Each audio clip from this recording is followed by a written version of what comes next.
Andoni Iraola has promised to do something that Arne Slot just never did. And this has come from his press conference that he's just completed today as his first press conference since being Liverpool manager. So I want to talk about three main points here. Now, the first thing that first thing I'm going to get to here is the fact that he has said he's going to make a conscious public effort to integrate into the Liverpool way of life. So a reporter asked him, does he understand what it is to be a Liverpool manager? Which is a bit of a moody question, to be honest. But he took it well. And he said that he doesn't want to live in a bubble of just training ground and home. And this is where Slot got it so wrong. You have to integrate into the city of Liverpool, into the fans. You have to be seen. You have to be heard. You have to be doing the things you should be doing as Liverpool manager. You know, it is a special place. It's something different. Whereas Slot never even properly moved over to Liverpool. You never saw pictures of him in the pub, not like Klopp, where he was drinking with people, going for walks, just dropping into shops. It was fantastic. Now, obviously, we're not going to get Klopp 2 here, but I think that mentality and attitude is kind of something that us as Liverpool fans expect from a manager. And I think it is one of the few clubs where it is required. I think you do have to really integrate into the culture of Liverpool. And Iraola, he mentioned this already, and he did say that, I was talking about this today. So I think he has been, I don't want to say briefed to say it, but I do think they might have said, you might want to mention, if you are planning on integrating into the city and doing stuff, you may want to mention this, because that was a big bugbear of a lot of fans, that Slot was just never involved. He never seemed interested in being Liverpool manager.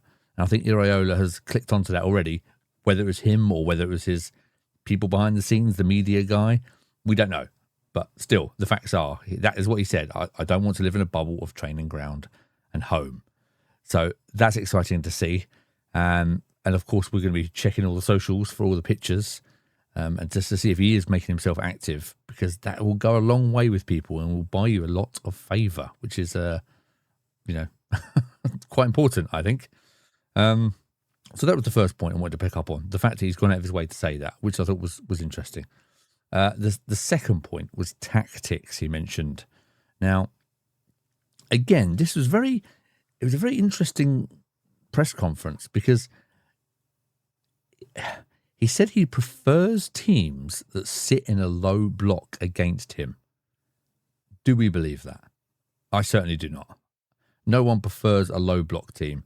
So his angle was that that means his side can control the game, control the ball, have the possession, and that means the ball is not in our half because they will have it. It'll be pushing towards the opposition goal. Fair, but we all know the problems. All clubs, and especially Liverpool, have struggled with the low block sort of tactics from teams, which again is a fair tactic. If you want to do that, that is totally up to you. There's no rules against what tactics you have to play against certain teams. That's the point of the game. That's why we love it. Now, Iraola has said, so when he was saying this, I kind of got the impression, just my opinion, of course, I kind of got the impression he was saying, it was almost like a reverse bluff to the other teams, saying, oh yeah, low block. I love low block. That's what we're training on. We know you are coming to Anfield and you're going to be playing low block against us. Don't worry about it. We love that. We're training for it. That's what I want you to do. And in the hope of the opposition going, Liverpool, they want us to play low block. They love it. So what we're going to do is we're going to surprise them and play attacking football, which is where I think we will actually excel. And I think Iraola might have been saying, I hope they do that, and then we'll hit them on the counter and we'll be fast, explosive, because that's the way Iraola teams play historically from what we've seen. They like the quick turnover.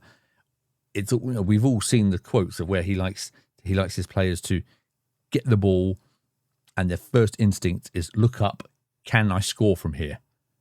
Can I pass it to someone to score from here? How quickly can I get to the opposition goal? So his comments about I love playing low block teams don't quite ring true there.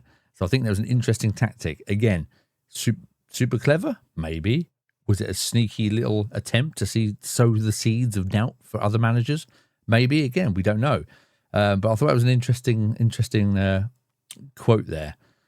And we'll have to see whether it plays out. So, I mean, I've just made some notes here. That's why I'm looking to my right here. And the other thing was, I said I've got 3 points. I've actually got 4. A little brief one. We're going to go on to transfers now, some of the things he said. But he was asked directly about Harvey Elliott and could he, is this his chance to sort of reignite his Liverpool career? And he did mention it was good that Harvey came back like a week early. He said, it was good to see him. But his response was very measured. It was not gushing. It was not like, yes, fantastic. Elliott's a great player. I can't wait to have him. He's part of the squad. He didn't kind of say that. He just said he came back a week early, trained with under 21s, and it's a good sign of eagerness.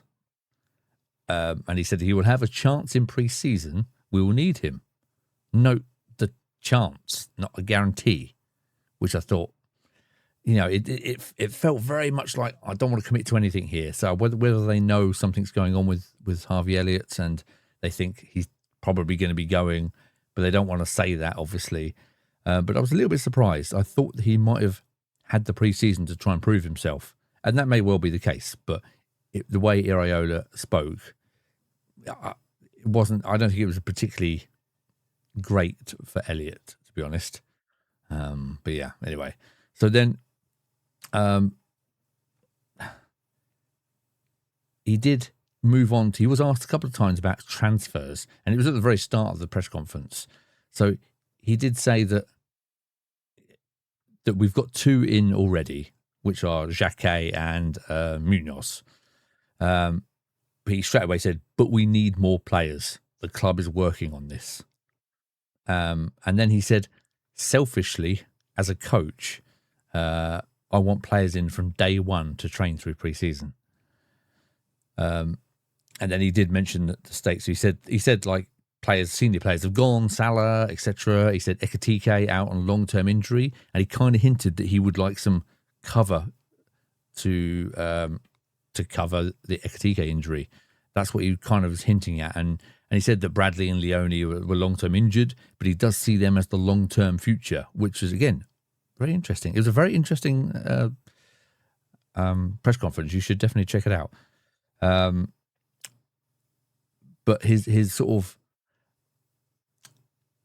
couple of mentions of the squad, we need players. He said, "Do you need me?" He said, "Oh, of course we do. The club knows that we need players desperately." So he knows it needs to come. Is he giving a little hint to the club, saying, "Come on, guys, I've mentioned it in my press conference now. People are expecting signings." I don't know, but yeah, that was an interesting point. And then he did say about the squad depth as well. And he did say that he was asked the question of, I don't know who asked it now, that Bournemouth, he had around 40 games a season, whereas Liverpool's schedule is a bit different, which was 57 games across all competitions. And Iraola actually said, it's impossible to handle this kind of season with 15 players. You need the whole squad. And he flagged that December and January were hard months with injuries and fixture pile up. So I think that's, he does seem to be sowing the seeds of we need a big squad, we need more players in. And he will be, he did say it will give other players an opportunity in the team. So that does hint at he's going to be doing squad rotation. We know he likes to change his front 3 quite often in games to give them 60 minutes. Just says, run yourself ragged for 60 minutes. I'll bring you off, bring the other 3 on. Whether he does that, whether we'll have the players to do that, I don't know. We certainly haven't at the moment. So it'll be interesting to see what he does with that. Munoz coming in. Is Gakpo going to go? Don't know. Ngamoa, we don't know what we're going to get from Ngamoa next season. It literally could be anything. And again, there's so many questions about the squad. Isak, are we going to get, which Isak are we getting? Who knows? We've still got nobody for the right. So the next few weeks are going to be very important. I get the feeling they might want to try and get one done this week as the preseason builds up. You know, we've got our first game in, 10 days? 25th? Sunderland? Maybe not. I don't know. The first game's soon. So they're going to want to start getting people in to get used to the squad. But anyway, that was the main key points I took from this press conference, his first ever one. I thought it was a good press conference. I think he spoke well. He's very happy and smiley. And I kind of get the impression he lures you in with that smiley face. But then really he's saying some quite interesting things behind the smiley face. So we'll keep an eye out for that in the future press conferences and see if that demeanour ever changes so we can compare it back to this. But yeah, anyway, there you go. So they were my key points. Go check it out for yourself. And again, welcome to this brand new Liverpool channel. I've been a Liverpool fan my whole life. And I don't have anyone to talk to about it. So I thought, what better way to stick the camera on and talk to you guys? So let me know your thoughts. Please subscribe to this new channel. Please like this video. And I'll jump in for the next bit of action that we see if we get a signing, and I'll make sure to make a video as soon as possible. See you next time, everybody. Goodbye.